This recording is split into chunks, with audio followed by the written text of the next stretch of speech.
Kągi teisėjai rodo, jog startą šį kartą pavyko ir 6 žirgai grūmėsi dėl 1000 litų dienos prizo. Kol kas į priekį veržėsi 5. ir 6. žirgai, tai yra Serenade Krach ir Gajus, tačiau mes jau matėme šiandien, jog tas kaip pirmieji posūkiai kol kas dar toli gražu nepasako, kas yra tikrasis lyderis. Ir tiesiog turėčiau priminti, jog turėjo dalyvauti 7 žirgai, tačiau Gotika, Romos Vinskienės žirgas negalėjo dalyvauti. Lieka 6 dalyviai, kurie grūmėsi dėl 1000 litų, kaip minėjau, ir šio piniginio prizo steigėjas yra Respublikinė lenktyninių žirgų lyga. Pirmoji vieta įvertinta 500, antroji 300, trečioji 200 litų. Kągi, artėjame prie antrojo posūkio ir galbūt tada jau bus galima sakyti, ar kažkas turi aiškesnį atotrukį. Tačiau ir taip, toli gražu dar nereiškia, jog tas ekipažas ir nugalės. Kol kas matome visus ekipažus, visus dalyvius bendroje krūvoje ir tai iš tiesų gali pakeisti daugybę įvykių šiame važiavime. Grūmėsi suaugę žirgai šiame važiavime ir kol kas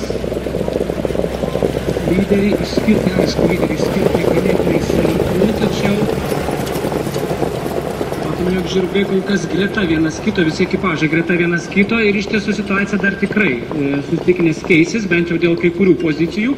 Ir pirmoji vieta kol kas ją užima Serenade Krach, o štai dėl 2. ir 3. pozicijų ir dėl 4. pozicijų vyksta nirtinga kova tarp Gepardo, Hotline Buff žirgo ir Gajaus žirgo su Diana Kvakšyte, taigi kol kas nirtinga kova. Tik tais 5. žirgas, Mindaugo Dainekos vadeliuojamas žirgas, Serenade Krach išsiveržęs į priekį ir kol kas panašu, kad didina atotrukį, o kova dėl 2. ir 3. vietos kol kas išties graži ir įnirtinga. Mes laukiame finišo tiesiosios, dabar bus posūkis, kuris gali vėlgi daug ką pakeisti.